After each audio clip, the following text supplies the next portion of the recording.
Man, shout out Glitch because I am low on energy after this roster mania. I know, shameless plug. What's going on, everybody? Welcome back to Opening Break, episode 12, I think it is. I'm Ashes, and with me is the man, the myth, the legend of Halo 3 open bracket tournaments everywhere.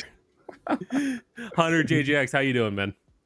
I'm doing good. I had to bring home a win for us in something. You know what I'm saying? Like, we got to get some kind of dubs going with Complexity Halo. So I figured I would win the Boomer tournament for us. So I hope I made you proud, Dad.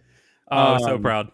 So we have a freaking like doozy of an episode that we have to dive into. It was one of those things where I'm starting to think like maybe our podcast has a little bit of a curse, because it was like we kind of mentioned, you know, maybe some rosters change stuff was going to happen on the last episode, and it was like literally that night you started texting me, oh my gosh, and like everything just like blew up. Yeah. And but my naive self thinking that we were immune to it. I mean, we looked good for a little while. Like we lasted through probably a phase or two of it, which we'll obviously dive into. You guys know you're going to get some exclusive info here on this show. Glad you guys are tuning in. But before we do that, Nick, I just want to get a vibe check with you, man. You've had a week, dude. How you feeling? I'm okay. I'm doing okay. It's been really tough. Yeah, it's been really tough. It's been exhausting. And I'm just trying to stay positive and look forward to the future. That's all you can do.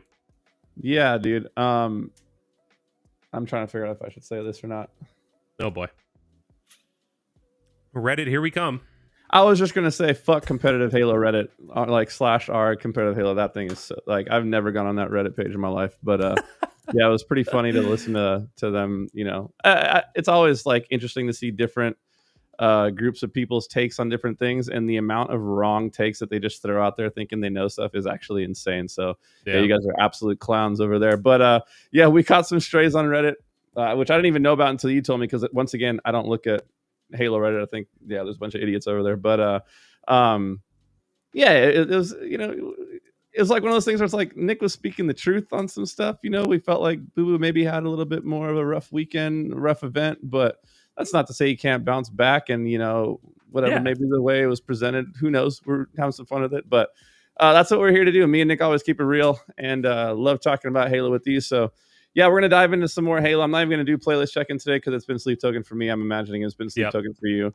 I sent you a video. You didn't text me back about it, and I'm really sad about it, but it's okay. Wait, you sent me a video? I sent you a Sleep Token thing, yeah, and you didn't even reply to me. It's okay. That's crazy. It's all good. That's cap. I have nothing from you. What? Okay. We'll discuss this after. Oh, the drumming. Okay, yeah. I've seen that video. Oh, that's why he was like, oh, I'm already way ahead of you. Yeah, I saw the thumbnail, and I was like, yeah, I saw that a year ago, bro. But last week we talked about how Space Station, you know, there was two ways of looking at it, right? It was like either like, yes, they've been underperforming and we wonder if they're going to make a change before their home event, but also at the same time last event they took Optic to game 5 and had a 10 kill lead and threw it. So we were like, hey, are they going to see it as like, hey, look at our potential, or we need to make a change? And clearly Nick, they felt that they needed to make a change and blow the whole thing up.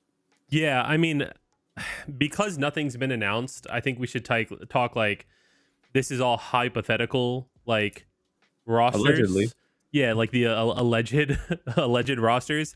But I will say, like, it was kind of a spectacular breakup, right? Like, it was very, very uncharacteristically in the public eye. Like, people typing in Twitch chats, players calling other players dog shit, like, you haven't kissed a grand finals. That one was funny. Like, it's just like, it was a lot of banter, which is usually not the case when it comes to, especially like the top dogs making roster changes. By the way, do you like that I changed the wall of lights to like, you can't tell, but it's the Halo logo. Oh, nice.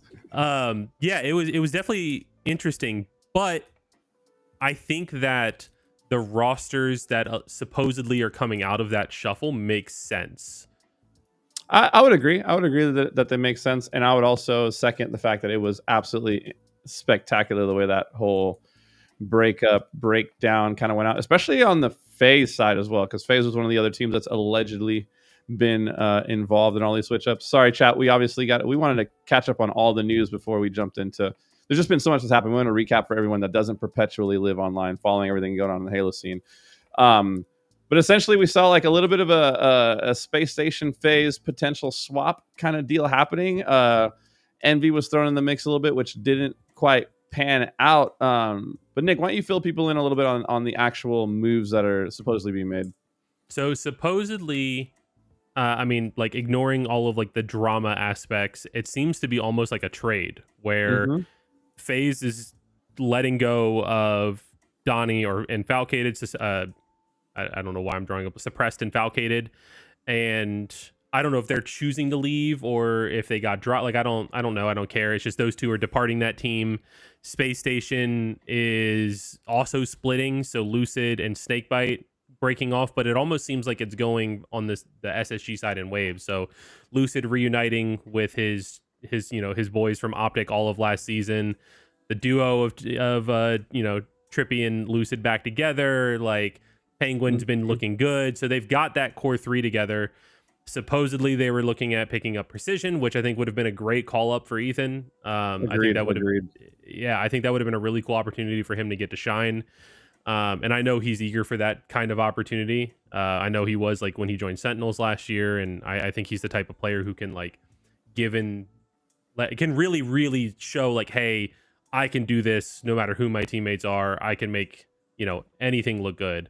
And I think like that would have really elevated his stock, honestly. Like even though his stock is already really high, I'm bummed to see it not make it through. But Snakebite makes sense. If that is the fourth and that is the roster and Snakebite and Lucid are both going to FaZe, you've got Optic of last season, which is the second place team of the entirety of season, minus Formal plus Snakebite. And I kind of racked my brain about this today because I knew we were going to talk about it. I don't know if I'm willing to call that like an upgrade. I think both players have strengths. I think it's almost like a lateral trade. And I'm sure that's going to get roasted by Formal stands everywhere. But like, I think there's strengths of both Formal and Snakebite, and there's different things they bring to the team. So maybe Snakebite's the one that brings them to first place. I mess with the trade. I'm not gonna lie. I like it for a couple reasons. You brought up the reunion of the three, right? Lucid, Trippy, Penguin. I feel like Trippy in the time away from Lucid has really reestablished himself to the community. I mean, everyone that knows him knows what he's really capable of because of past Halos and whatnot, but he's really kind of reestablished himself as like a dominant force on the map and kind of built more of that confidence, which is great. The thing, like when they were getting second on Optic, like that obviously was a big bummer for them. They were not stoked about it, but the only thing worse than second is, like eighth and stuff like that. Lucid. So it's one of those, you don't really realize what you got until it's gone. All of a sudden, you're not even in contention. You're not even in the grand finals. It's like, okay, like I'll at least know going back in, like our floor was second with Formal. And on the Snakebite side of things, like I really think that this is a good move for him. I think for Snakebite and Lucid, both they're going to be able to play their natural roles, their natural spaces on the team. And I'm gonna give a little bit of a behind the scenes intel that I don't think has been mentioned a lot about that Space Station roster. And this is just he said, she said things that I had heard from other pros in the scene that told me this. Obviously, keep my sources confidential. But on that SSG roster with Eco and Stellar, you had different types of work ethic where, for example, Lucid and Snakebite would want to, after a scrim or a loss, would want to dive into film and sit in a film session for, 3-4 hours. And on the other side, because that's what they're accustomed to, breaking things down. On the other side of it, Eco and Stellar were just like, we've never done that. Like, we don't do that. Just freaking play good Halo. Like, like with the talent they've had, they've always kind of had that. Even back to the Splice days, I remember they went to a listening one time, and Eco's like, guys, we're not flying at them enough. Just fly. Just go. Just go. Yeah.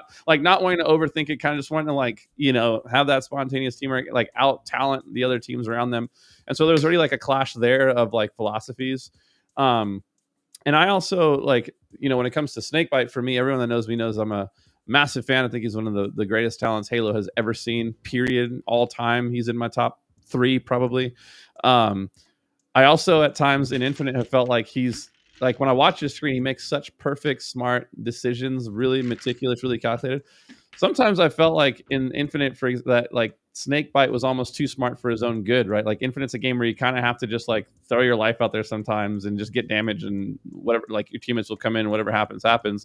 but being now with this roster with Penguin, Trippy, Lucid, I feel like it's going to tap in and benefit more of his cerebral style of approaching the game, and kind of being more calculated. And also too, I know those guys like to grind film and really like get the game dialed in. So it'd be interesting to see how it works out, but I do think that it's a good trade for them. I am really fascinated to see how Space Station with Suppressed and Falcated goes. That whole thing was a crazy blow up too, because you had Trippy telling Suppressed you couldn't even sniff a grand finals without me, and then you had Suppressed saying, well, you're slow as hell, you can't even hit a G slide. It was like crazy, bro. I've never seen like it just go down like that in a Twitch chat.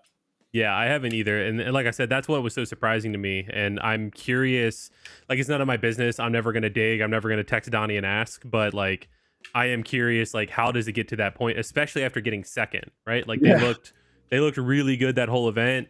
I think, like, that whole team was firing on all cylinders. I think Trippy's been looking better as a player. I think Penguin's been looking better as a player. I mean, you and I have even talked about it. Like, it almost feels like they kind of sandbag scrims and then show up to the event and like, oh yeah, by the way, this is how we actually play. Get shit on. Like, and so it's odd, but you know what? It seems like it'll work out for the best. I think outside looking in and not having talked, a word to any of those players other than GG's, like, I would say that splitting up Lucid and Trippy probably let both of them grow as players a little bit. And now they come back and they're both stronger, and we'll see that growth help accelerate that team. And I don't know who comes out on top, honestly, like, because the new Space Station roster looks sick too.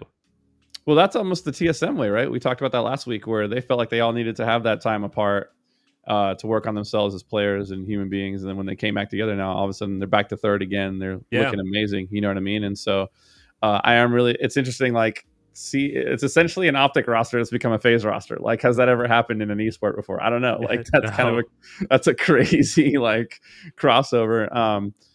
Do you feel like anyone won in that trade? Like, do you think, like, if you look at just on paper, Lucid and Snakebite for Suppressed and Falcated, like, is there a winner there just at face value?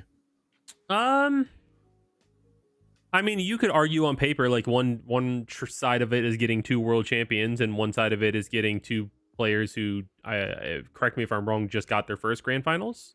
Or Falcated's won one event. Falcated won in a different game, right? Yeah, he won the Reach when Reach came to PC MCC. So Falcated's been there, but like that's a little bit different than that's been years, right? And it's like, on paper you could argue that, but I also think I'm going to stay by what I said. I think it benefits both sides. Like, I think FaZe kind of gets that reunited, the band's back together reunion tour with Snakebite, and as long as they can like fit Snakebite and his playstyle in, then, and like not just expect him to be formal V2, like let him be Snakebite and like, accentuate that. Like, I think I'm using the right word. I think that's going to be how they get the most out of that. And on the other side, like, Eco and Stellar are getting 2 fast, strong damage, high velocity players, however you want to put it. Like, Suppressed and Falcated are clearly forces on the map. Falcated is incredibly consistent.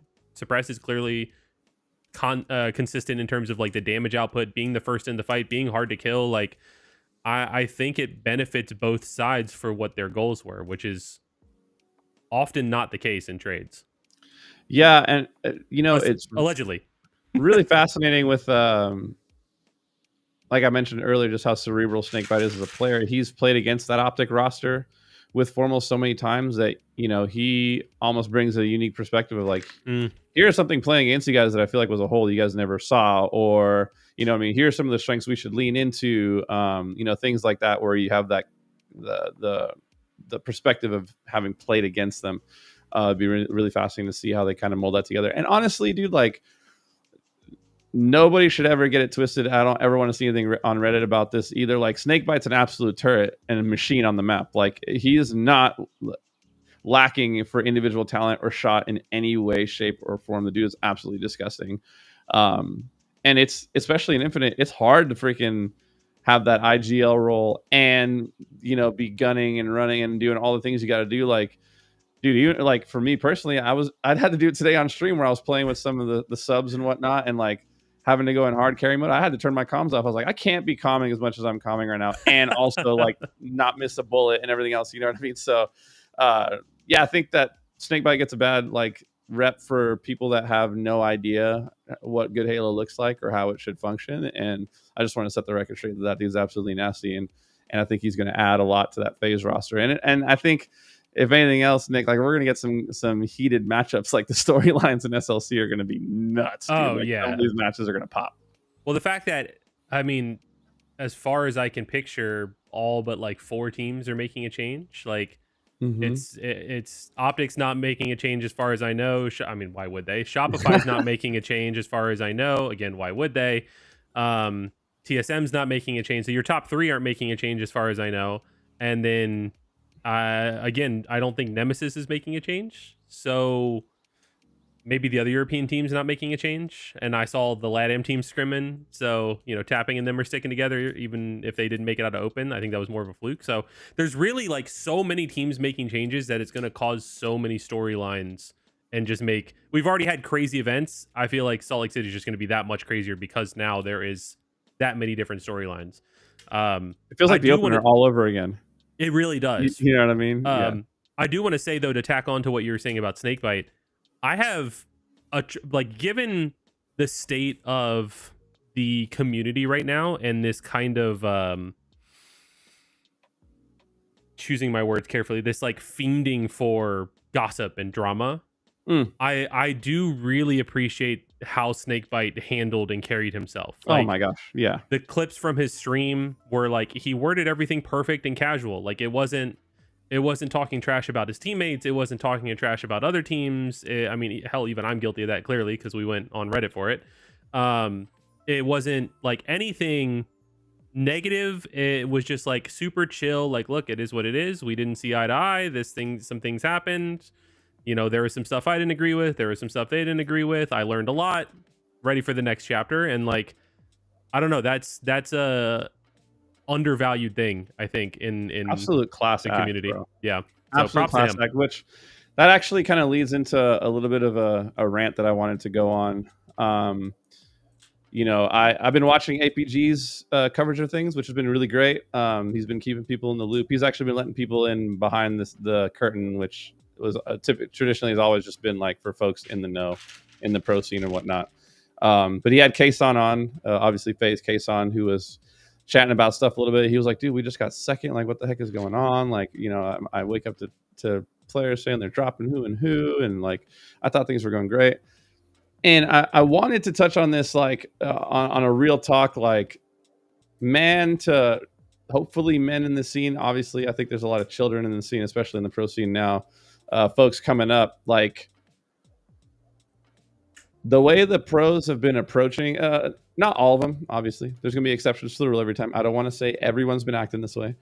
But the way a lot of the pros have been approaching their roster changes and roster situations has been an absolute joke. And the reason I bring that up is you guys have completely, in my opinion, taken advantage of the fact that a lot of these org owners are kind and nice and friends. Like going and making your own roster change decisions before you even talk to your management, like you guys are clowning. And at the end of the day, you guys are lucky that a lot of these org owners and managers are friends with each other and try to, you know, be considerate towards the changes you want to make. Because at the end of the day, these dudes could just lock you down in a contract and say, no, you're not going anywhere. Suck it up. Like, fine, you don't want to play, then you're just going to be on the bench. But the fact that a lot of these orgs have been catering to the pros, like, that's only going to last for so long before either A, the orgs dip out, which we've seen that happen multiple times, or B, players just start getting freaking caged up. Because at the end of the day, like, this is a business. This is a job. You guys are getting paid a salary to do what you're doing. And to just like kind of throw that out the window, throw contracts out the window and just act like you can make whatever decisions you want to make is a fucking joke. And I think that the sooner that players realize that, the more secure their bag will be. And the more safety there will be in the Halo scene, the more stability there will be in the Halo scene long term, because the way they're running things right now is not going to last, and people are going to get fed up, and it's going to come back to hurt the scene in a big way. Yeah. Well said. I mean, I can speak on the org side that it's definitely frustrating when teams constantly want to make changes and it doesn't feel like there is consistent growth. I was thinking that too, Lord Forehead. There's not, you know, consistent growth of the teams. Like they don't get enough time, and obviously we are guilty of that as well. Like we made a roster change in January, dropping Breaking Shot and picking up Mental. We made a roster change after Arlington, dropping 2 and picking up 2. Now we're making roster changes again, and like clearly we're guilty of that as well. But I do agree, like it's almost like for us it's a running joke, like kind of behind the scenes, not with the team but like on the org side of like, you know, kind of how you have the how many days without cussing, it's like how many days without Halo having a roster change. Yeah. Accidents in the workplace type sign needs to be hung up in the back of my room or something. But yeah, I think that it probably is something taken for granted. I think like a lot of times, especially in these more, I mean, Halo's obviously played on PC, but like I'm gonna call it like the console communities, there just isn't, and historically hasn't been, that same level of support that you see in games like Counter-Strike, games like League of Legends, and games like Dota that are, you know, major tier 1, you know, filling up stadium arenas esports. And I think they're not used to how that way of things works. Like players aren't. Players are used to being able to like, all right, sick of this team, slide my boy's DMs, see if he's free. Okay, he's with the team, but he wants to play with us. Like, and as the org, like you're often faced with the dilemma of like, okay, well, like this player is quintessential. Like, without mentioning orgs or mentioning players, like we had an org reach out to one of our players directly, and like I get it. I understand that, you know, if you want a player, you want to see if they're interested and making them offers and building around them. But I do think there like can be better communication between orgs. And I think just because the Halo community is maybe a little bit smaller and not one of those major esports, like should still treat it as such. Like 100%. Whenever we're picking up a player that I know is under contract, even like I'll use the Avicii thing as an example. Like he played on that one roster. Literally like the team called one, and they did well in that cup, and we were talking to Joey, who we knew had been released from TSM. We brought him in and we were talking about like bringing in Avicii, and he was still technically under contract with LG, but he had been told that his contract was going to be released soon. So I reached out to LG and just said, hey, you know, we're interested in him. I know he's not on the team, or the team's kind of split and gone its own ways. I just want to check to make sure everything's kosher and good before like I, you know, have conversations with Julian and pursue bringing him into the org. Because like not only do I know the guys at LG and I don't want to step on toes or anything like that, but it's also just like a respect thing. Like I don't want to cause any bad blood. I don't want to overstep. Sometimes players misunderstand. Sometimes they think they can get out and they can't. Like sometimes they think they're going to be dropped and they're not. Like it's, so I didn't want to do anything that would mess up anything for Julian, mess up anything with my relationship or Complexity's relationship with LG. And I think that that's an important step in the process that a lot of players forget about.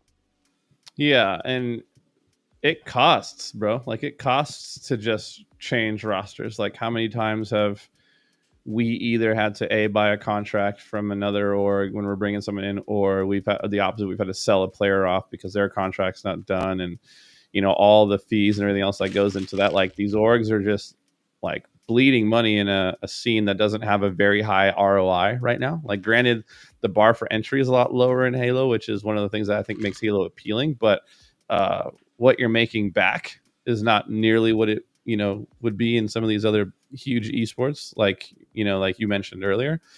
And so when you have like these, you know, I feel like for the first time Halo's had like salaries and tier 1 orgs coming in, no one's known how to act.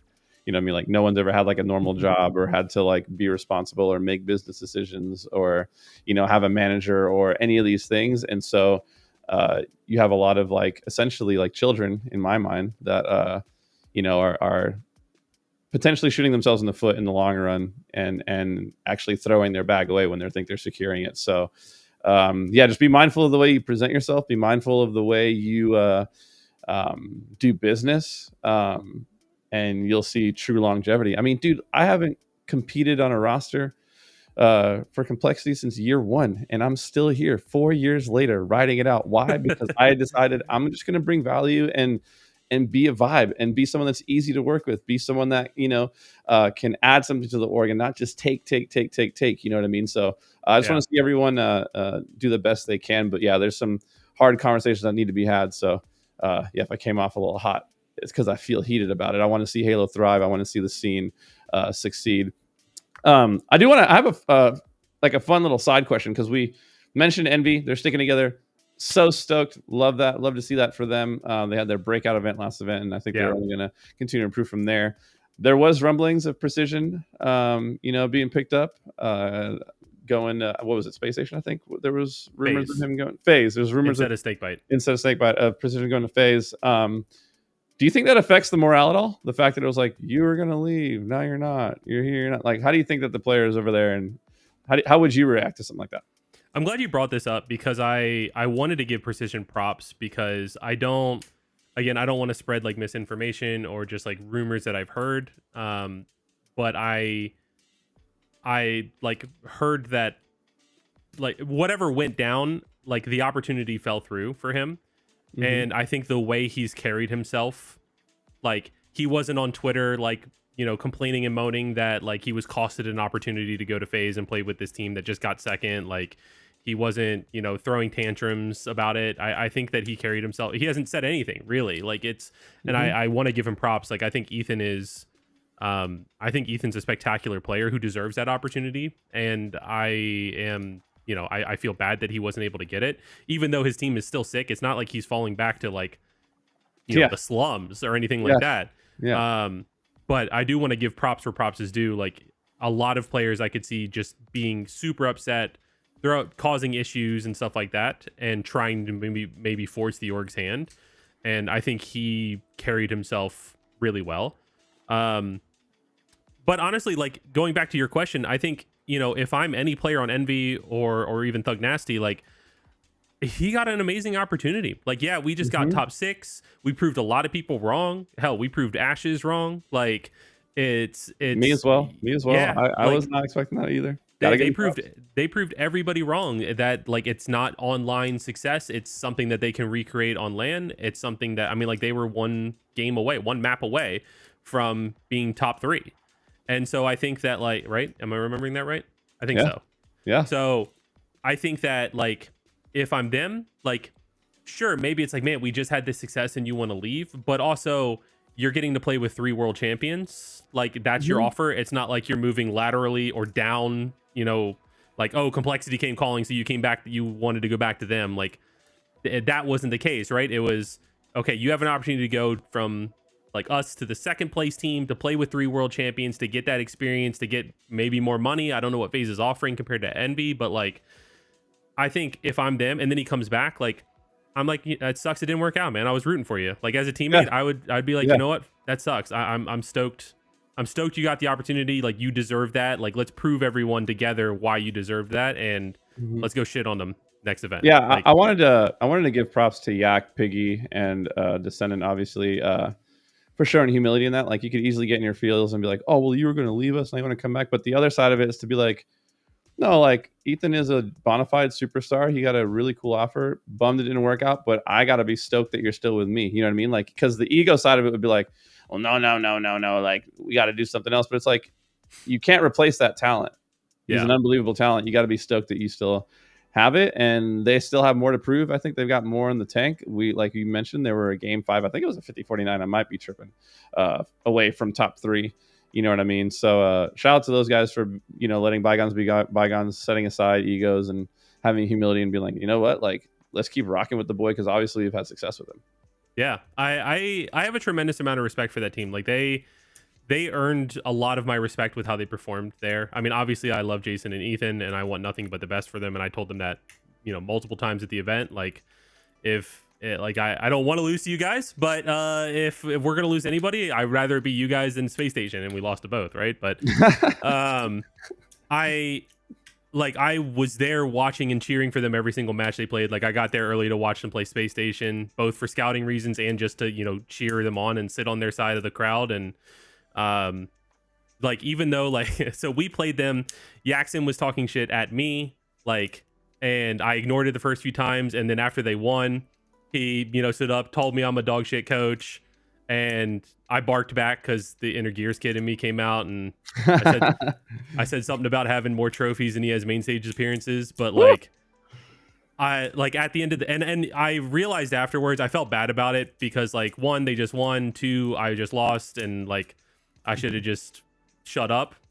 But I went up to him afterwards and was like, yo, like you guys played really well, like good stuff, and you know, like GG's basically, and congratulated all of them like when they were in a circle. So like I genuinely want what's best for those guys, and I think that, you know, they're fierce competition. They have to like they're a real force that people aren't talking about enough. Yeah, and I think because they're not talking about it enough, I think after next event that you won't be able to not have a conversation about it, you know, presuming they continue to build and improve. It was interesting because normally when there's like a roster mania hurricane that happens, it's like a trickle down where something starts at the top and then players from there, you know, fall down and it kind of blows everything up. But this situation was really unique because we essentially had a clean trade between FaZe and Space Station, and yet still all the other rosters blew up anyways, you know, minus Envy and a couple others. Yeah. Do you want to walk folks through a little bit of some of the other changes that have been made? I'm trying to think of what's like. I guess nothing's been officially announced, right? Um, I mean, Tyler announced that he's a free agent today. He did do that. So I didn't hear anything from the Gen G guys on Twitter, but I know that that's basically got nuked as well. Allegedly. But there's like Cloud9's making a change allegedly. Omit split up. I mean, that Omit splitting up is confirmed just because we saw, and the Gen G thing, because Breaking Shot tweeted that he was a free agent.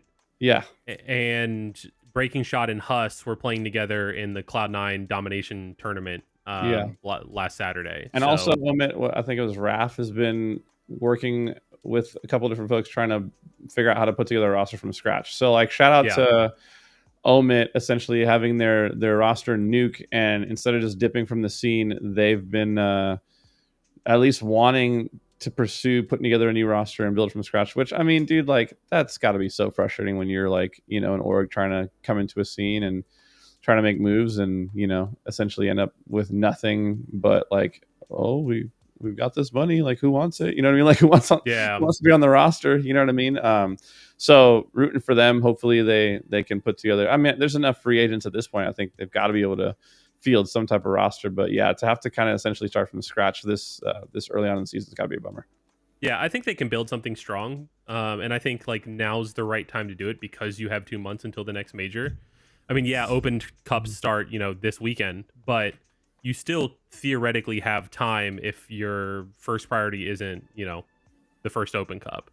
Yeah, and even then, like you can kind of take your time. But I know like Suspector's trying to get back into the mix of things. Barcode tweeted that he's still trying to get back into the mix of things, and his visa is still good till next month, I think. And that's not a lot of time, dude. It's just side note. Saying your visa is good till next month is not nearly enough time, I would say. I think that alone is gonna kind of hinder him a little bit. But anyways, continue. Yeah, I think I don't know the full visa process. I know it's complicated and convoluted. But you know, that is a lot of paperwork related things when it comes to the United States. Mm-hmm. I think that he's still a tremendous player, and if that can be like whatever that visa situation is can be like renewed, extended, whatever. You know, I don't know enough about visas. I usually leave that to my bosses. Then I think like he is an option.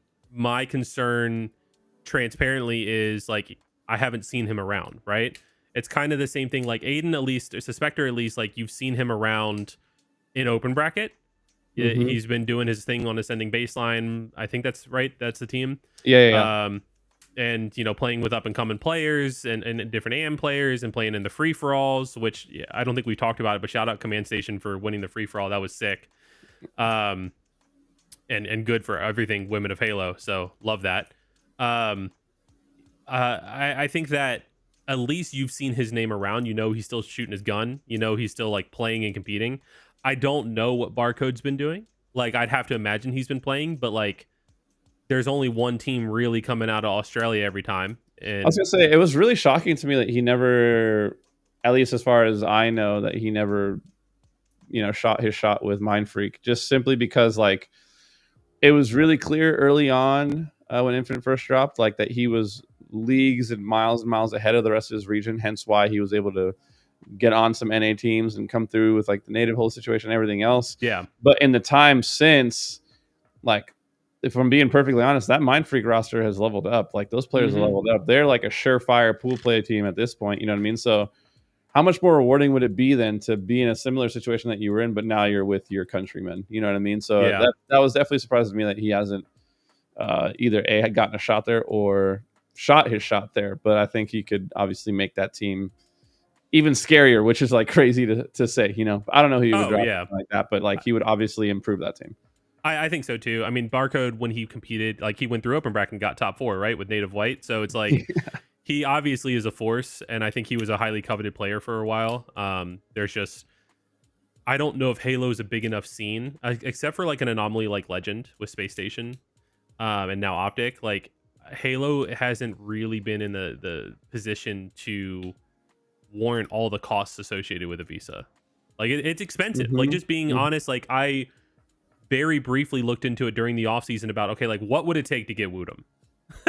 as a Woodham fan. Like I didn't even reach out to him. I don't think he knows this, but like it was something that was on my mind of like, okay, how do we, like, what would it cost to bring over a player from Europe? Like they have to have a place to stay because in the ACS, you have to prove that you're living in the country that you're competing in. The visa stuff in order to get paid. Like you can't just, you know, like I guess theoretically you could do the illegal thing and slip them cash under the desk kind of thing, but like that's not how most orgs operate, I would imagine. So it's a tough situation, and I think and then the flights and the salary, so you basically double up. Yeah, what it would cost you to have an NA player, you basically are playing double. So that guy's got to be double as good. Yeah, it's a lot. So I don't know. I think Barcode is an interesting option since he's, you know, reasserted himself into the pool. I think Suspector, like I think he's an interesting option. There's other players from Omit. Like we don't know exactly what Collect is doing. We don't know exactly what Mortali's doing. Ezo's scrimming with Envor and them on, can't remember the name of the team, but Envor Super C. I was just watching them scrim the Latium team before.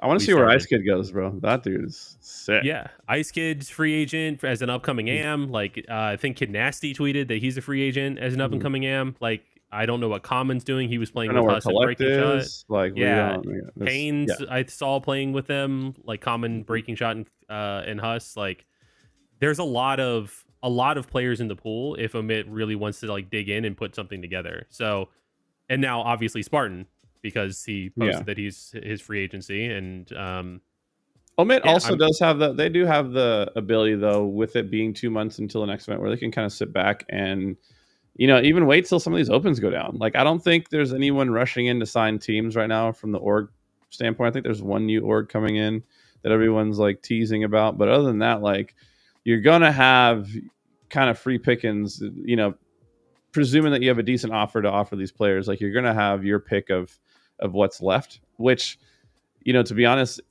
like, it's pretty much a similar situation that you're in already. You already were kind of in the top 12, so there's no reason to kind of like run out and make a rash decision if you're Omit. So hopefully they can sit back and grab a new team. Maybe a team will pop off in one of the first opens, and boom, there you go. Yeah. I think there's a lot of options. I mean, we've settled down our roster, so, you know, luckily I'm on the at the light at the end of the tunnel, but God. Well, before we get to that, I mean, I know we're gonna let folks know here, obviously, from our mouths what that looks like. But there's been a lot of talk about Sparty. There's been a lot of talk about that whole situation. To the best of your ability, do you want to walk us through kind of how Roster Mania affected us and how that all kind of played out? Yeah, I want to, like, if you see me hesitating or pausing, it's because I want to make sure that I'm wording everything like. I'm a firm believer that there's a lot of stuff that's come out into the open regarding players, regarding decisions, regarding whatever, that probably like isn't anybody's business. And I know that the community is fiending for like the gossip, the news, the drama, but at the end of the day, these are all human beings. Like, not just my players, not just me, but like on every roster team, like when people are flaming Lucid and calling him the problem of Space Asian, like that's a human being behind that controller and that username. 100%. And it's fun to talk about. It's fun to speculate, but at the same time, like I want to make sure that I'm not leaking anything that hasn't been officially announced, and even though the community generally knows, and B, um, I'm not sharing anything that shouldn't be shared. So that's my disclaimer. In terms of our roster mania, we came back from Dallas, obviously another disappointing, placement. I think we saw glimpses of what we could be, and that was my tweet, actually, if I remember correctly. There was glimpses of what we could be. Like against Space Station, we were up 2-1. We should have beat them. I'm pretty sure Avicii said when he joined APG stream, like, we should have 4-0'd them. Like, he's kind of not wrong. We played really well against them, and just we choked, and they clutched up, and that's the formula for losing. So it sucks. Also, I want to say, like, I see everything in chat. Like, we'll get to answering chat questions in a bit, because I know there's probably a lot of questions, and appreciate you all being here. So yeah, it was unfortunate. We got beat up by Envy. Like, that wasn't even close. We were playing not to lose, and you can't play not to lose. And then the LATAM team that came out of open bracket, props to them. They didn't drop a map through open bracket, but like, that was a pretty convincing win for us. And then we, because of our performance in pools, played Optic round 1. Defending champs go on to win the event. So it's like, we lost to Envy, who got top 6. We lost to Space Station, who got top 8, and we shouldn't have lost that. We lost to the champions, both defending and new. So it's like, and honestly, against Optic, we didn't look horrible. We just didn't look on their level. And I think that's the difference between a team that won the first event and has been playing since the off-season roster mania, and a team that had 3 weeks under their belt. Like, literally 3 weeks under their belt. So we finished up the event. We come home. There was no plans to make a change, which I was thankful for, and naive to believe, I suppose. And then as things kind of progressed, as we were talking more as a team, like, Julian had his offer to go to another team, and I don't know if that's like been said, but he had an offer to go to another. It has? Yeah. Okay. So he had his offer to go to another team and replace a player on that team.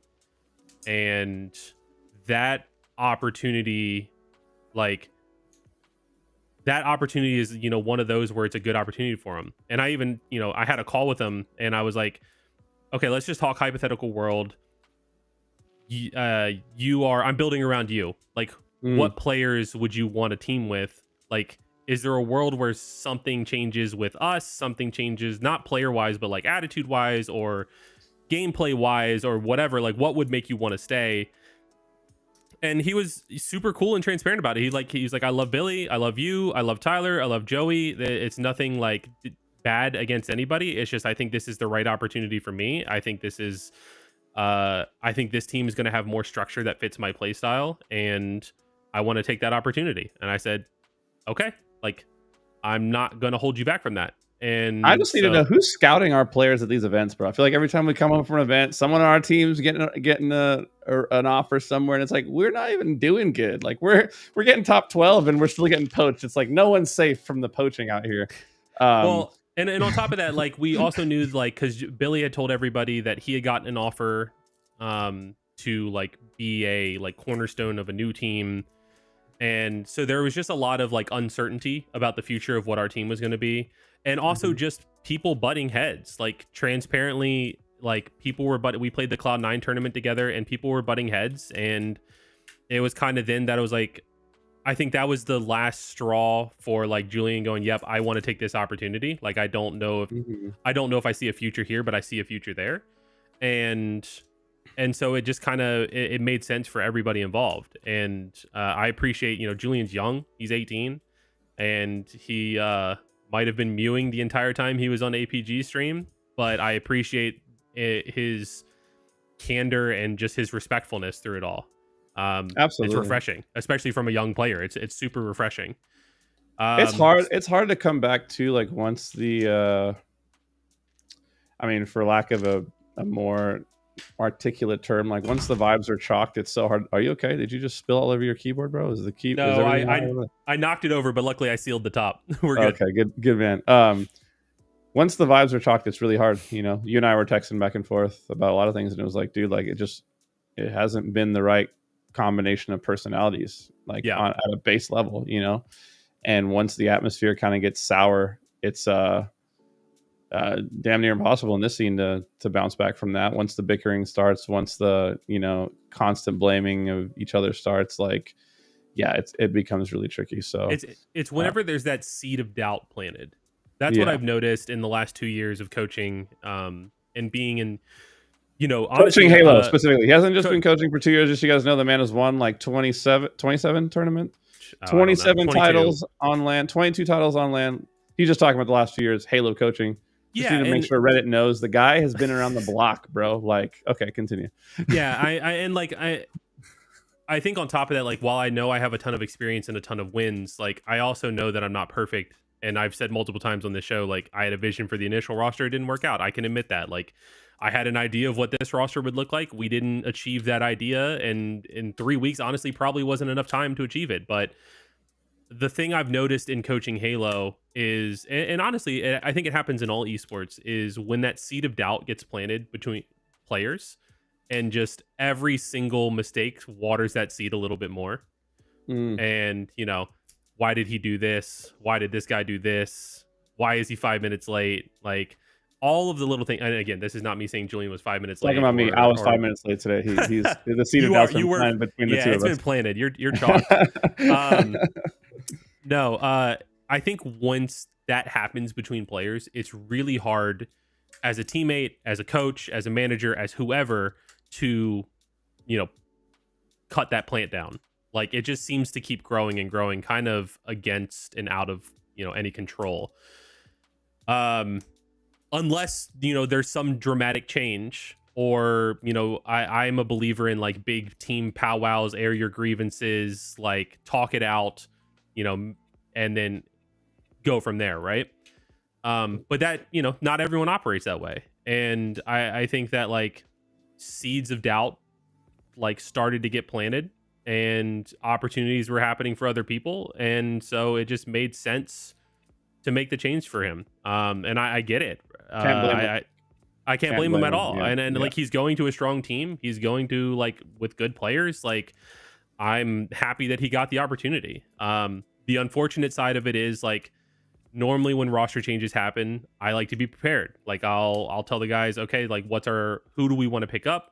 If that person says no, who's our second choice? If that person says no, who's our third choice? Like, let's think this through and have options on the table, not just, okay, we don't have a fourth, who do we get? And this roster mania is the prime example of why I prefer working that way, because we didn't have something set in, our who we like wanted as a replacement. We had ideas, and the first idea said no. The second idea said no, they're teaming with someone else. The first idea said no, we're teaming with someone else. The second idea said no, we're teaming with someone else. And the third and fourth ideas, same thing. No, we're teaming with someone else. Like, and then it became like we're kind of running out of options here. Like, we're looking at up and coming AM players. We're looking at Aiden, Suspector. We're looking at, we threw everything at the wall. Yeah, we threw everything. Yeah, like every name that we can conceivably think of as a fourth, nothing was like the right fit for everybody. And so along that timeline, one of the other teams that was forming together wasn't set in stone and presented the option of like, okay, we can merge together and come to Complexity, and we actually want a team with Mental. And like, if that's like an option that you're interested in, because like we don't have everything set in stone for our side, and as we're still trying to figure out, like what our fourth can be, like that was, an option that we had to acknowledge. And so I told everybody on the team, like I hopped into a call with everybody and was like, look, like I want you guys to hear this from me rather than hear it from, a stream or word of mouth or whatever. Like, we are struggling to find a fourth for several days now. Like, we can't even think of an idea of somebody to ask, since everybody has said no so far, for what, various reasons. And it honestly, like, shocking to all of us, because I think all of us, including myself, like, firmly believe, like, we had a really strong core three. Like, Mental, Cherish, and Spartan on paper is a really strong trio. Oh, 100%. It's still kind of mind-blowing to me that people didn't want to join in with that trio. So, and like, it helps they have an org, right? Like, we're an established org, we pay like pretty decently, like, we're a partner team, like, there's a lot of perks, right? A lot of worse places you can go, that's for sure. Yeah, right. So I don't know what, I don't know, everyone has their own opinions, so I can't change those, but I think that as time went, anyways, backtracking, we got into the call, and I told Tyler, and I told Joey, and I told Billy, like, hey, look, like, I want to be transparent with you guys. This is an option that has come across the table, and I am letting you guys know because it is something that I have to consider. Like, given the situation that we're in, and we're like, we're starting to poach from open bracket teams, not poach, but like, we're starting to look at like open bracket teams to try to find a fourth, or players who haven't played, haven't been to events. Like, we're kind of low on options here, and my first priority is to keep this trio together. But if for some reason we can't, then we need to look at, like, how do we amicably, blow this split up? Like, do we break up into like a duo, and one person's an odd man out, or whatever the case may be? Like, it's just, I want you guys to know that this is something that I have to consider, because, like, as an org perspective, like, we need to field a team. Like, yes, we have time, but we don't have all of the time in the world. Well, we don't want to end up in a situation where we have 3 weeks until the event again, right? Yeah. It's like, you got to make these moves early, and put together a roster that you think will be productive, a roster that you think will work hard, a roster that's down to put in the makeup time, because that's what it is, right? Like, every time you make roster changes, especially when it's more than half your team, you're essentially starting from scratch again, and just going back to just the talent, and then working everything else about the team out. So we got 2 months to make up the ground. It's got to be a special type of combination of players that are willing and down to do that, and put in the work, so that we don't continue to have these disappointing finishes. Yeah, and I think, like, everyone seemed to understand that, it sucks. Like, it really sucks, because we all believe in this core trio, but also nobody wants anybody else on the team to get screwed over. Like, if somebody has an opportunity, whether it's, Billy going to another org, or this other team picking up like a duo, or even like a different duo working with like Billy and Tyler, or, Billy and Joey, or Joey and Tyler, like, whatever it is, like, clearly the trio sticking together isn't going well. Like, finding that fourth isn't going well. And we gave it time. We, like, we waited a whole nother day, or two. I don't remember the exact time, because the last 64 hours are a blur at this point. But, like, the big thing is, I wanted to stay open and transparent with everyone, because I think there's too much behind each other's back, gossip, rumor, people find out the wrong way. Like, that's not how I operate. That's not how I want my players to operate. Like, I wanted them all to be aware of everything that was going on. Like, and I think, I stand by that. Whether it's right or wrong, I stand by that. So, and I think they were appreciative of it. Yeah. I do want to address one thing really quick before you continue, because there was a lot of talk on Rated APG about the quote unquote keys. I've seen a lot of talk about the keys, and he was like, well, we thought Sparty had the keys, and obviously he didn't, because he got dropped. And then we thought Mental had the keys, but the reality is Ashes has the keys. He's the one with all the power. And it's like, well, first of all, that's kind of gas for you, Nick. It's like, wow, like, thanks a lot for acknowledging and recognizing that I am the one having to make a lot of hard decisions out here. But at the same time, I got to come to my boy here's defense and say, like the whole keys talk is nonsense. I mean, every single time we have a big roster decision to make, it's not like Nick is over here making decisions and telling people to live with it. Like, even down to this last roster decision, we had about 3 or 4 different variations of a roster that we could potentially field. And he immediately hit me up, and it was like, hey, which one of these do you think will work the best together? Which players here vibe? Which players gel? Like, how do we have a successful team? So like at the end of the day, if you want to come after Nick, you have to come after me as well. A number of other people. I mean, I'll just go say it's my roster. I picked the roster out of a bunch of different different options we had. So if you want to come at someone, come at me. But no, like Ashes is always going out of his way to make sure that we make the wisest decision possible and taking in every opinion he possibly can that obviously within the org. And obviously I appreciate you including me, and I'm just a content creator here, but it's obviously nice to get to be in the mix when it comes to these big decisions. But yeah, I just wanted to address that whole thing where it's like, it's not like Ashes is sitting here reigning over the org with an iron fist being like, this is what we're doing and I'm kicking you and I'm doing this and that. That's not how it works at all. And every decision that he makes, he does not take lightly at all. Like, I've literally seen this dude like in tears over having to let go this player, having to do this or this. Like, I've literally, I'm not kidding. Like, there's no manager in the scene that cares more about his players than Ashes. And that's why you see him still talking fondly about past players that we've had with us, still rooting for the success, of other players that have been with us. And so I wanted to go out on a limb and make sure I set the record straight on all that. Yeah, I mean, I think a lot of people have a misconception. I typed in like the Complexity Discord. If you're not in it, join it, by the way.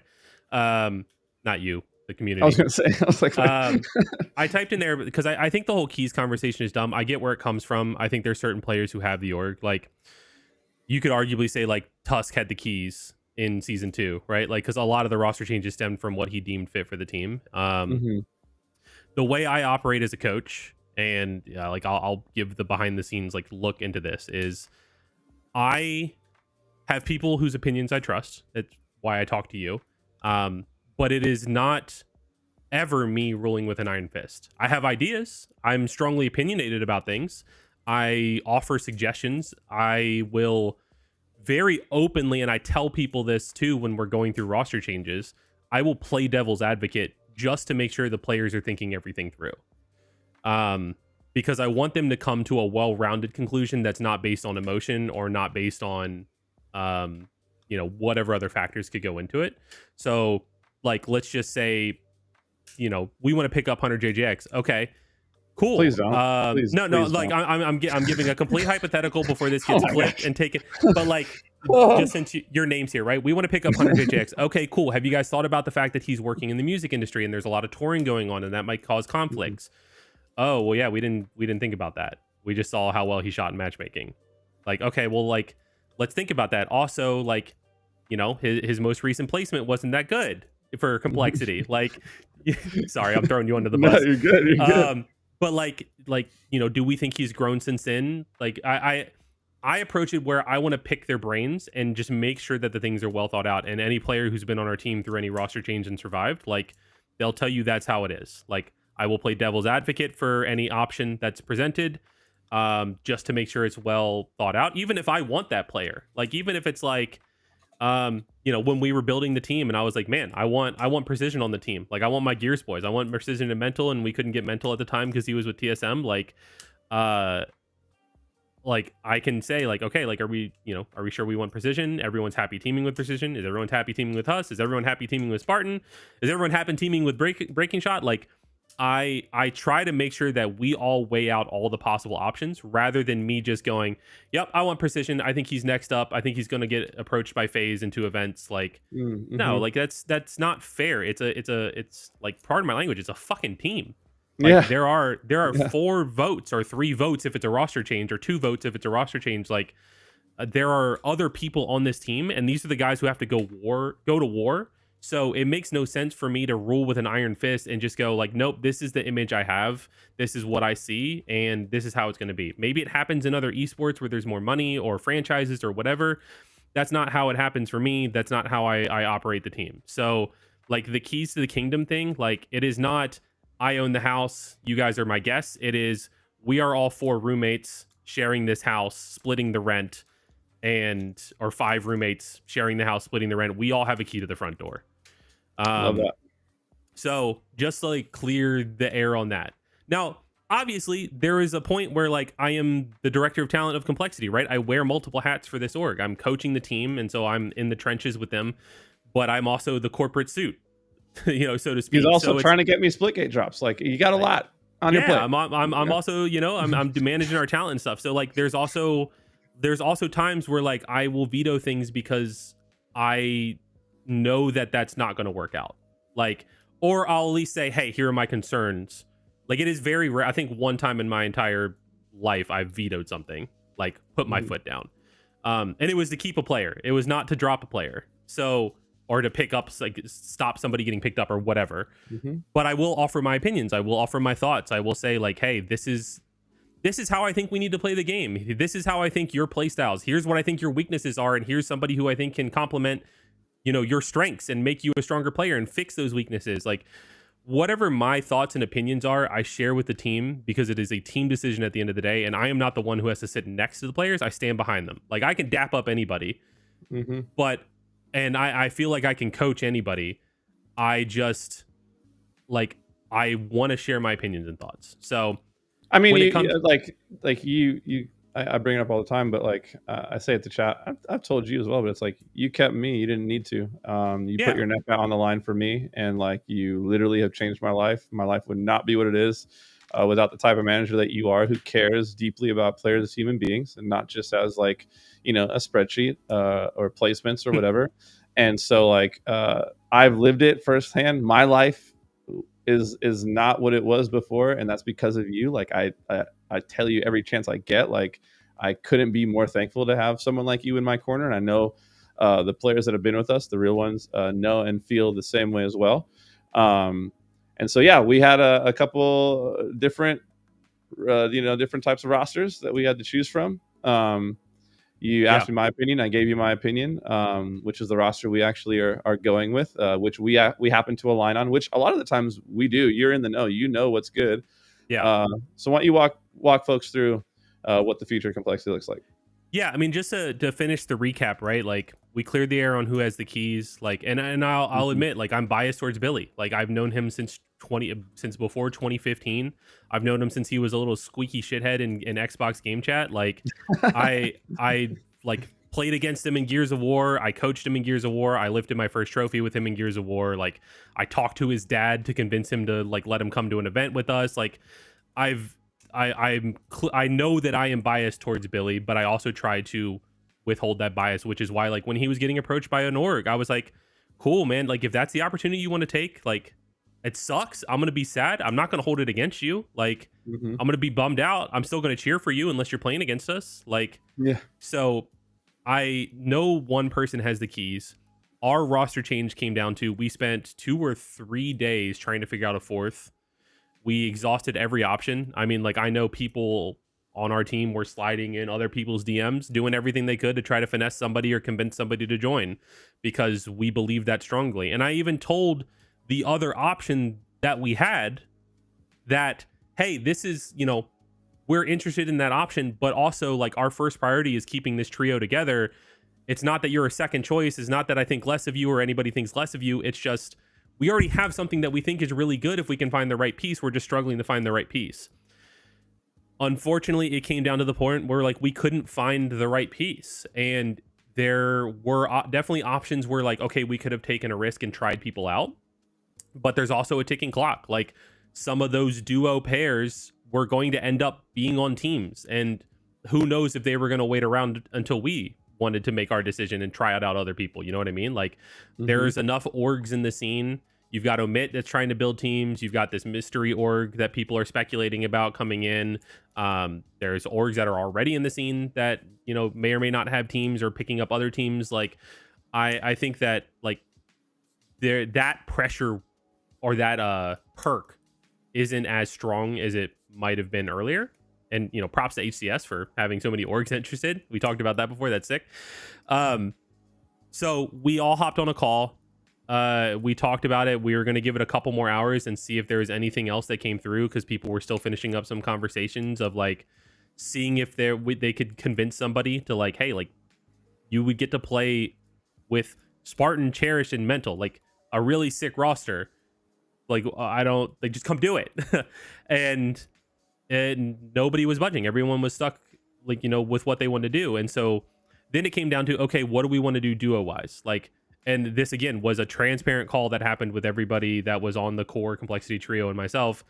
You know, there is, like, we've been talking to everybody. There's a lot of no's. I'm not splitting up from my duo. And there are some, like, I don't want to play with this person, or I don't want to play with that person. Like, not any one person was like the sole reason of anything.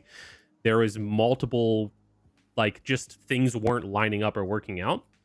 And we all just kind of agreed that this is a really, like, how the hell did we get here? This is a really crappy situation. It sucks. And, we need to move on one of the opportunities before the opportunity goes away. Again, it sucks. Everybody understands, though. And, like, there's no bad blood between anybody of that trio. But unfortunately, Tyler was the odd man out. And, that doesn't mean anything bad against Tyler. Tyler's a phenomenal player. He gets a lot of shit he doesn't deserve. I think that he proved himself this season as, like, somebody who can be, back to where he was. He's got a lot of determination. He's got a lot of passion for the game. I mean, he's the hardest grinder and worker that I think this org's ever had, outside of maybe Breaking Shot, because he just does nothing but play the game. Wow. But Tyler's maybe the same way, right? Like, Tyler is constantly on the game, competitive wise. And so, like, he just ended up being the odd man out, and it's not anybody's, like, fault. It's not, he did nothing wrong. It's just, we couldn't wait and hope, because that's such a huge risk, and it might cost everybody opportunities. Yeah. And the whole idea that, like, we went out of our way to drop Spartan specifically, I think, is a huge misconception. The reality is we wanted to bring in a duo. We could only keep two, which two wanted to stay together. And that's kind of what led, like you said, to him being the odd man out. You know what I mean? It wasn't like we were upset with Tyler or don't like Tyler. Like, everyone that knows me knows, like, Spartan the dog, there are a few people in this scene, if any, that I love more than that kid, man. I mean, I've go way back with Tyler, you know what I mean? So love having him with us. Wish he was with us. Wish we could find a way to have, landed that fourth. But like you said, we exhausted pretty much everything we could. And he just happened to be the odd man out. Yeah, and like, I hated seeing that people were saying, like, oh, Spartan has the keys. He's controlling, like, what team. Like, again, nobody ever had the keys solo. Like, every decision that's ever been made has been up to a team decision and a team vote, right? And, like, there's been some that I haven't agreed with, and I've been outvoted. There's been some that Tyler hasn't agreed with, and he's been outvoted. There's been some that Billy hasn't agreed with, like, and he's been outvoted. Joey hasn't been around long enough to experience it. So, like, it's not any one person has the keys. It all comes down to a democracy. There's no dictatorship, and I hate that that's a misconception. But, I want to set the record straight. Like, it's not any one person's decision. And like, it sucks so much that Tyler is the odd man out, because he has so much more to give to the community, to the esport, to whatever team he ends up on is going to be so much stronger because he's on it. And it's a fantastic opportunity that some teams should consider, because he can elevate so many teams that are out there, even if they think their roster's set. Well, I was going to say, traditionally, every player that we've let go has gone on to build a God squad. So I'm not like, yeah. And I think he has options too. I mean, I was talking to him a little bit earlier today before he tweeted, and I think he has options. And I told him, like, look, if there's anything I can do to, if you need a contact at an org, if you want me to vouch for you and say, like, hey, last season the stuff that went down sucks, it was BS, and you served your time and you've bounced back and you've proven that you've helped HCS optimize their PCs and get better performance, and we have less crashes at LAN events because of you, and you're a terrific teammate. Like, whatever it is, like, I will happily vouch, because it's all true. So yeah, it sucks. We're all bummed, but it is what it is. Well, that's I hope that settles the dust a little bit on the Sparty situation. Know that we love him. Also, like, it wouldn't shock me if he was with us again at some point. Like, I just, love having him around and love seeing him, rocking the black, white, and red. So wishing him nothing but the best. And also, like, definitely not stoked to have to play a Sparty team. You know what I mean? Like not stoked yeah. to have to play against him in any way, shape, or form. So, you know, so far this season, we've lost to every team that that has players we've dropped. We lost to the revenge bust with was Breaking crazy. Shot. Yeah, the revenge Ryan. bust was crazy. We lost to Precision. Like with the only team, I guess we didn't play Huss, but we lost to Descendant. Like, yeah, it's just the way it goes. So, moving forward, what's the play? So I checked with the team to make sure, and it's still pending things being signed. But let me make sure nobody vetoed before while we were on the show. Okay, so the roster, we're bringing back Ryan Noob, and we're bringing on King Nick. Well, bringing back King Nick because he also is a Complexity alumni. So it'll be Ryan Noob, King Nick, Mental, and Cherished. There was a few different options that we talked about in terms of like duos, things that we could do, things that we could like make happen. But everybody agreed that since we couldn't find a fourth, because again, to reiterate for everybody who is like saying whatever nonsense in whatever Twitch chats, like we did everything we could to find a fourth, short of like running open tryouts and like seeing if something would stick and work. Like we did everything that we could. So this is the roster that I think excited everybody the most. It's the roster that made the most sense. I mean, hell, like Ryan has been doing some incredible things this season, like with Gen G, and Nick has been doing some incredible things with this season. They beat us. They've gotten top 8 twice. They were 1 game away from top 6. And I think that, I got my best placements last season, top 6 with Ryan Noob. We pulled Rain out of retirement and 3-0'd Optic and Pools. Like, and now that team is back together basically under phase with Snakebite. So, we got to match the competition. But jokes aside, I'm excited about the roster. As bummed as I am that we had to, let Spartan go. I'm excited to have Ryan back. I'm excited to have King Nick back. King Nick has been absolute unit. Like caught me off guard level of absolute unit. Land God.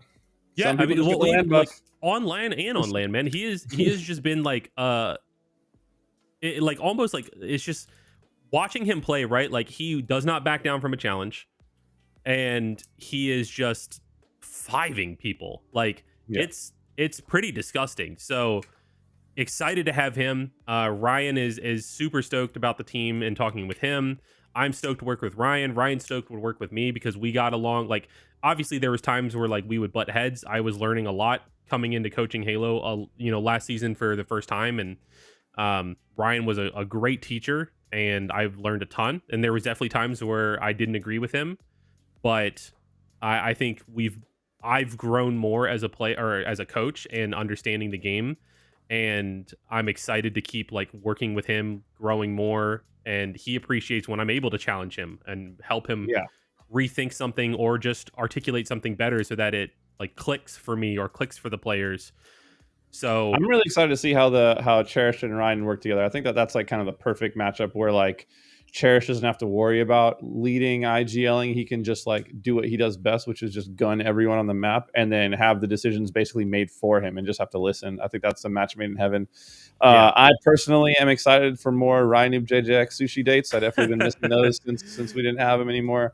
But I wanted to get ahead of one thing because I can already see the Reddit thread, even though, like I said, I don't go on there. Literally, I've never been on that Reddit thread. I just see it posted in different places. I'm like, idiots. Anyways, I can already see the Reddit thread. I can already see the streams talking about it. I wanted to get way ahead of it and let you guys know, like, for whoever comes out and says, oh, well, Ryan and Sparty have beef. Obviously, the reason Sparty was the one dropped is because Ryan's brought back. That couldn't be further from the truth. That wasn't even a factor when it came to making this decision.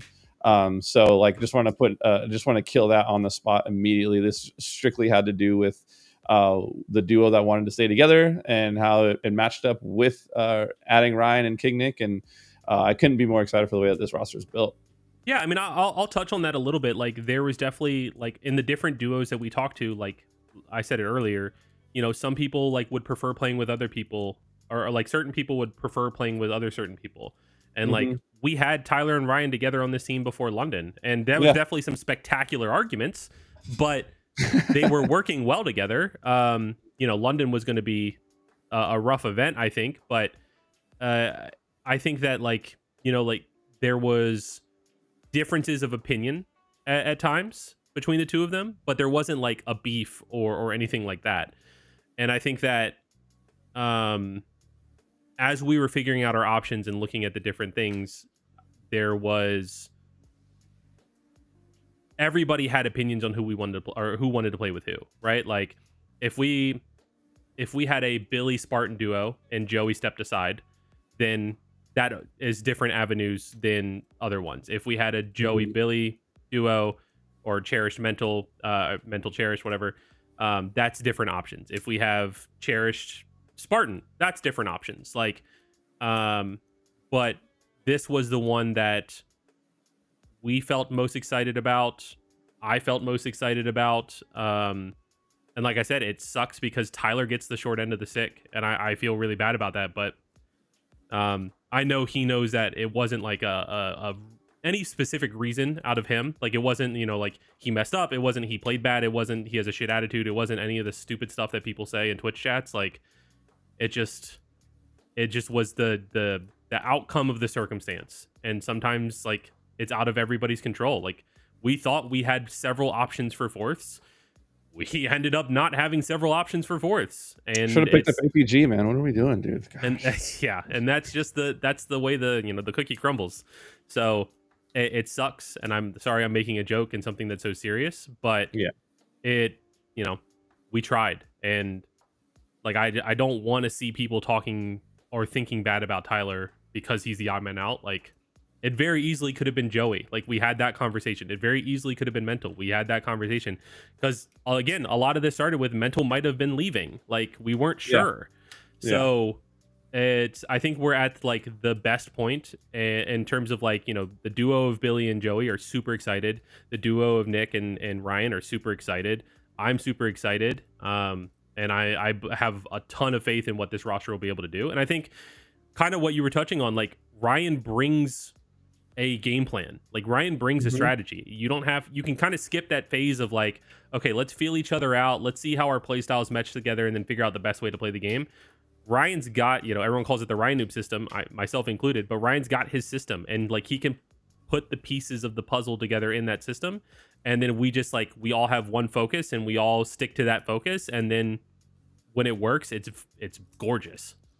Yeah, and I would also, I mentioned this to you off stream before we even started the show. Like, our previous roster loved it, crazy high ceiling, but I do feel like this roster kind of raises our floor a bit. Ryan Noob just brings stability, like you said, and it comes down to that sort of strategy element. To talk to chat, we didn't disallow our players from streaming scrims. Just most of the time, pros don't want to stream scrims for a number of reasons. It's harder to focus when you got that going on. But if the guys tell them to stream, yeah, we would actually prefer if they were streaming, but we're not gonna let that get in the way of good practice. Yeah, like to touch on that, like I've told every team, like I would love for you guys to stream. It's good for the org. Like I think players should stream. I understand like the 2 weeks, 3 weeks before the event not streaming, but let's be real. Like you're not hiding anything. Like just don't have comms on. But stream. If you stream without comms on, then all the gameplay stuff is in the game. When I do scouting for our matches, I get the theater VODs. I don't look for rebroadcasts. I just go get the theater VODs of whoever I want to watch. And then I can see more details than any Twitch VOD's going to give me. So like, if you're a player out there, like, bro, there is nothing stopping you from hitting the start streaming button. Literally nothing. You don't have to have a webcam on. You don't have to have team comms on. Just hit the start streaming button. Share the gameplay, create content, post clips. Like I'll give props to the TSM guys and like Renegade and Frosty, especially Frosty. Like when they hit nasty clips, that's always on Twitter, even if it's against us. Like I got shit on by Frosty, and I remember that clip going on Twitter. So like, it's just make content because it just helps everybody. Yeah, absolutely. Otherwise, I mean, it's just more money for me, which I guess is cool too. But yeah, you should be streaming, doing content, but. I think that about wraps it. I mean, I think this may be our longest show ever. It's close. One of those prediction episodes was long, but we really felt like we wanted to dive in head first to the rumors, to the allegations, to the drama. But we really wanted to say thank you guys for everyone who's come and hung out and watched the show today. Hope that this kind of clears the air for some of you guys on our current situation. We're super stoked on our roster, and to get practice in. Probably looks like we mid-June is kind of when teams are going to start firing it back up again and start scrimming more regularly. Hopefully we can get in before then, but we'll have to wait and see how that kind of goes. But this has been opening break. What, episode 12 now, Nick? Yeah, feels we're good on to 12. just let that all out, right? Like it's like been just days and days of brewing, being like, okay, we'll speak our piece, we'll get to say our part, but let's just wait for the show. Like we'll wait for the show. So glad to I'm ready to be done with it all.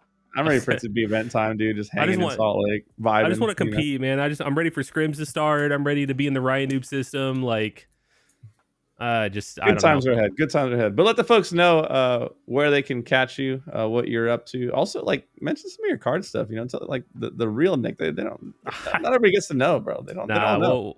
We'll keep that separate. But appreciate you all for tuning in. I know this roster mania has been nuts. I know that if you're a Complexity fan or supporter, we haven't lived up to the standards that we had set for ourselves. So hopefully these changes help fix that and we can live up to those standards. So follow us on Complexity Halo, Complexity.